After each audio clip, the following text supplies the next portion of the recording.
नमस्कार। जुले सरस सुहावन मीठी ऐसी जो कोयल की वाणी, भाषाओं में शिरोमणि है अपनी हिंदी वाणी। सारे देश को एकता के सूत्र में बांधने वाली, समूचे विश्व में भारत और भारतीयता की पहचान कराने वाली, अपनी प्यारी हिंदी का दिवस जो प्रतिवर्ष 14 सितंबर को मनाया जाता है, उस हिंदी दिवस के पुनीत अवसर पर दूरदर्शन केंद्र लेह के एक मुलाकात कार्यक्रम में आप सभी का स्वागत है। इस कार्यक्रम में आज श्री सोनम वांगचुक जी से इस मुलाकात से पहले दूरदर्शन केंद्र लेह के कार्यक्रम अधिकारी श्री श्याम नारायण चौधरी जी और दूरदर्शन केंद्र लेह के कार्यालय प्रमुख श्री के गुप्त जी के संदेशों को हम लोग देखते हैं। नमस्कार। हिंदी के उत्थान हेतु हमारा देश प्रतिवर्ष 14 सितंबर को हिंदी दिवस के रूप में मनाता है। स्वतंत्रता के उपरांत संविधान सभा ने 14 सितंबर 1949 को हिंदी को राजभाषा के रूप में स्वीकार किया था। हिंदी साहित्य सम्मेलन के 1918 के संबोधन में गांधी जी ने हिंदी को राजभाषा के रूप में स्वीकार करने की बात की थी। उन्होंने हिंदी को जन जन की भाषा भी कही थी। हिंदी केवल हमारी राजभाषा ही नहीं बल्कि हिंदुस्तानियों की पहचान भी है। हम ढेर सारी भाषाएं सीख सकते हैं, उससे हमारा ज्ञानवर्धन होगा, लेकिन हमारी पहचान हिंदी ही दिलाएगी। अतः सभी से निवेदन है कि आप सभी लोग हिंदी में काम करें और दूसरों को भी आप प्रोत्साहित करें कि वो भी हिंदी में काम करें। इससे हमारी गरिमा बढ़ेगी और हम आगे भी हिंदी का प्रचार प्रसार कर सकेंगे। जय हिंद। नमस्कार, आदाब, जूले। आज 14 सितंबर को हम सब हिंदी दिवस मना रहे हैं, जिसकी नींव आज से 71 वर्ष पूर्व 1949 को संविधान सभा की नियम समिति ने जब हिंदी को संवैधानिक रूप से राजभाषा घोषित किए तब से मानी जा रही है। राजभाषा का सामान्य अर्थ होता है कि राजकाज की भाषा, लेकिन भाषा राजकाज से ज़्यादा समाज में जब प्रयुक्त की जाती है तो उसके विकास के प्रवाहमान होने की संभावनाएं और अधिक बढ़ जाती हैं और वह उतनी ही समृद्ध और व्यवहार में प्रयुक्त की जाती है। विश्व में लगभग 3000 भाषाएं बोली जाती हैं, जिसमें दूसरे स्थान पर हिंदी आती है। हिंदी की जो प्रकृति या रूप है वो वियोगात्मक प्रकृति का है और यदि भाषा परिवार की दृष्टि से देखें तो ये भारोपी परिवार की भाषा आती है, जिससे भारतवर्ष में लगभग 73% लोग बोलते हैं। यदि भारत में और भाषाई परिवार की यदि बात करें तो यहाँ पर 25% द्रविड़ परिवार की भाषाएं बोली जाती हैं, 1.27% आष्ट्रिक परिवार की भाषा बोली जाती हैं और 0.73% तिब्बतन परिवार की जो भाषाएं हैं। लेकिन ये हमारे लिए सुखद और गर्व का क्षण है कि हमने कि भारोपी परिवार और तिब्बतन परिवार दोनों ही भाषाई क्षेत्रों में काम करने का सौभाग्य मिला। इस महत्वपूर्ण ये लद्दाख के लिए महत्वपूर्ण ये है कि हिंदी का विकास जो हुआ है वो बौद्ध धर्म की वज्रयान शाखा की शिक्षाओं को जनमानस तक पहुंचाने के लिए सिद्ध साहित्य के द्वारा हुआ। यानी कि जो सिद्धों के जो पहले कवि सरहपा हैं, जिनको हिंदी का भी आदि कवि कहा जाता है, इन्होंने ही जो बौद्ध धर्म के प्रचार प्रसार के लिए हिंदी को विकसित किया और ये परंपरा चलते चलते आज लगभग 1200 वर्ष के बाद अपनी एक समृद्ध विरासत और भविष्य के साथ आज आपके साथ खड़ी है। जब संसद में हमारे माननीय सांसद जामयांग शेरिंग नामग्याल जी ने हिंदी में जो भाषण दिया वो 1 करोड़ से ज़्यादा लोगों ने उसे देखा और सुना और उसकी सराहना की। तो यानी कि हिंदी की जो शक्ति है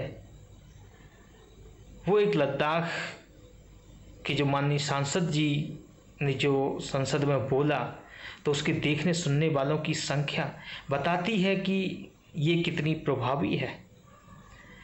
लेकिन हमें इसके विकास को और अधिक आगे ले जाना है। इसके लिए राजकाज, बोलचाल और कामकाज की व्यवहारिक भाषा में इसे प्रयोग करना है, क्योंकि इसके माध्यम से ही इसका विकास और इसकी समृद्धि है। यही हमारे लिए इसके लिए एक बहुत बड़ी उपलब्धि होगी। यही हमारा हिंदी के प्रति समर्पण और योगदान होगा। आंगन आंगन हिंदी, अक्षर संग मुस्काए, हर भाषा के साथ में फूलों से खिल जाए।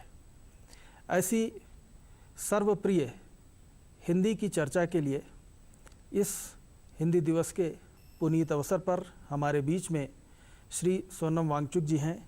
आप हिंदी के उन प्रारंभिक छात्रों में से लद्दाख से हैं जिन्होंने हिंदी का अध्ययन किया और विगत 40 वर्षों तक उन्होंने हिंदी के अध्यापन के रूप में हिंदी की सेवा की है।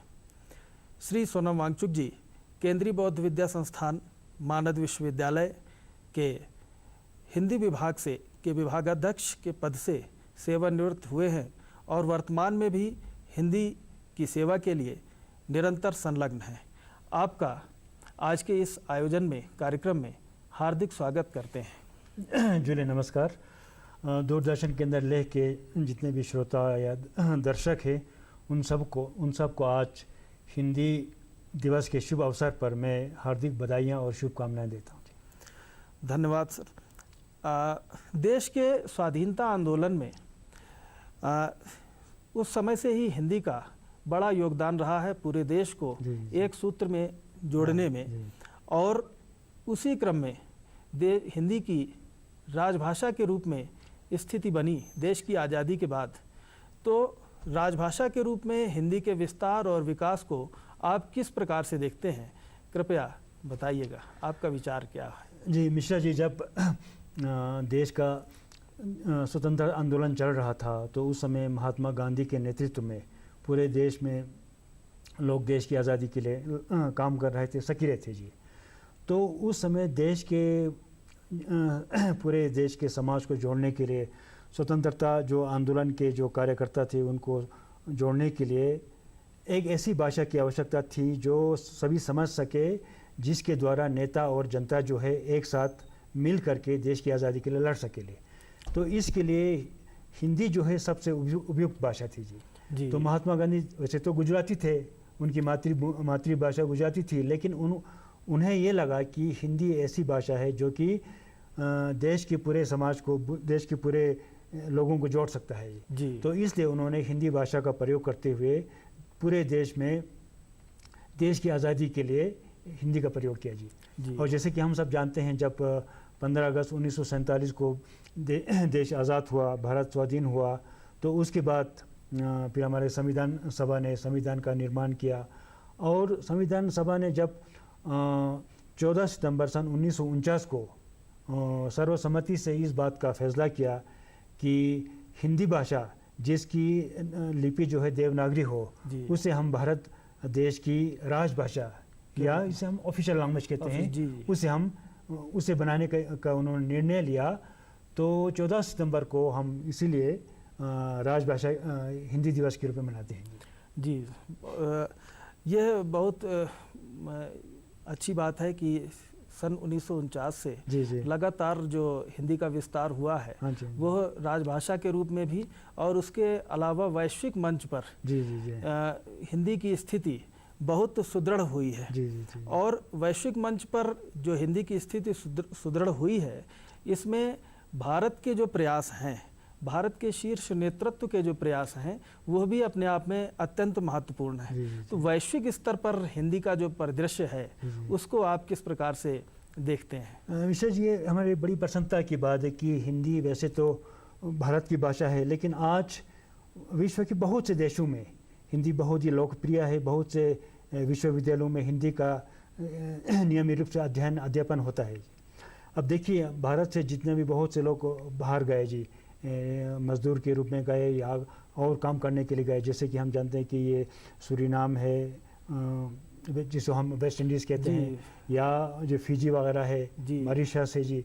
यहाँ पर जो भारत के लोग गए थे, वहाँ पर हमारे जो भारत के जो हमारे जो पूर्वज गए थे जी, उन्होंने वहाँ जाकर काम किया, लेकिन अपनी भाषा को साथ ले गए और उसका प्रयोग किया जी। तो आज देखिए जी, संयुक्त राष्ट्र संघ में देखिए जी, आप आज हिंदी इतनी लोकप्रिय हो गई है कि हमें हमारे जब देश के नेता वहाँ जाके हिंदी में अपने विचार रखते हैं तो लोग वो तालियां तो बजाते ही, हमें भी इतना गर्व होता है कि हम गर्व से अपना मस्तक ऊंचा हमको लगता है जी। भारत के जो हमारे पूर्व प्रधानमंत्री श्री अटल बिहारी वाजपेयी जी, अच्छा फिर आज के वर्तमान हमारे प्रधानमंत्री नरेंद्र मोदी जी और हमारे पूर्व विदेश मंत्री सुषमा स्वराज जी, इन्होंने संयुक्त राष्ट्र संघ में जो वार्षिक अधिवेशन होता है तो उसमें उन्होंने हिंदी में अपने विचार रख करके एक तो हिंदी को लोकप्रिय बनाया, दूसरा उन्होंने विश्व को ये संदेश दिया कि जो हिंदी हमारी जो भारत की भाषा है वो एक विश्व की एक बड़ी भाषा है जी। यह वास्तव में बड़े गर्व की बात है, गर्व की बात है और प्रसन्नता की बात है, प्रसन्नता की बात है कि राष्ट्रीय एकता के साथ ही वैश्विक परिदृश्य पर हिंदी एक ऐसी पहचान गढ़ रही है जो भारत और भारतीयता से जुड़ी हुई है। दो पंक्तियां देखिएगा, हरी भरी हो सभी बोलियां, यही कामना हिंदी है, गहरी हो पहचान आपसी, यही साधना हिंदी है। हिंदी आपस में एक पहचान के गहराव को जोड़ने वाली है। तो अब ये संदर्भ इसके साथ ही हम लोग चलते हैं लद्दाख में। लद्दाख में हिंदी की स्थिति को किस प्रकार से आप देखते हैं? लद्दाख में हिंदी का विस्तार और विकास कैसे हुआ? आपने एक बड़ा लंबा कालखंड यहाँ पर अध्यापन के, हिंदी के अध्यापक के शिक्षक के रूप में बिताया, तो वो आपके अनुभव जानना चाहेंगे जी। लद्दाख में हिंदी की यात्रा बहुत ही हम कहते हैं बड़ी आश्चर्यजनक और सुखद भी है जी। देखिए, जब हम बच्चे थे जी, हाँ जी, और हम प्राइमरी स्कूल में पढ़ते थे यहाँ पर, तो उस समय हिंदी का अध्यापन नहीं होता था जी। जितने भी सरकारी स्कूल थे, प्राइवेट स्कूल तो उस समय थे भी नहीं जी, तो जितने भी सरकारी स्कूल थे उनमें उर्दू भाषा और बोटी की पढ़ाई होती थी जी। फिर उस समय हमने बचपन में तो उर्दू ही पढ़ी, हाँ जी, फिर बाद में आगे जा कर के हिंदी पढ़ी। लेकिन देखिए, अब आज से समझ लीजिए 30 साल पहले जब से लद्दाख में जो निजी जो विद्यालय खुलने शुरू हो गए, तो उनमें हिंदी के अध्यापन की व्यवस्था हो गई जी। और आज हम देखते हैं कि लद्दाख में जितने भी सरकारी स्कूल, सरकारी विद्यालय और निजी विद्यालय, सभी में हिंदी भाषा की और हिंदी जो विषय की पढ़ाई नियमित रूप से होती है, और बच्चे बहुत ही आनंद के साथ और बहुत ही रुचि के साथ हिंदी को पढ़ते हैं जी। और वैसे अगर देखा जाए तो दूरदर्शन का और आकाशवाणी का जो योगदान है वो भी अपने आप में बड़ा महत्वपूर्ण दिखाई देता है। दूरदर्शन ले में तो बाद में खुला, लेकिन आकाशवाणी तो बहुत साल पहले खुला था जी। और आकाशवाणी में देखिए जी, वहाँ पर हिंदी में वहाँ पर साक्षात्कार होते थे ये आकाशवाणी पर जी। और इसके अतिरिक्त पहले यहाँ पर हिंदी शिक्षा कार्यक्रम भी होता था, इस साप्ताहिक जी, जो अभी बाद में किसी कारण से बंद हो गया जी।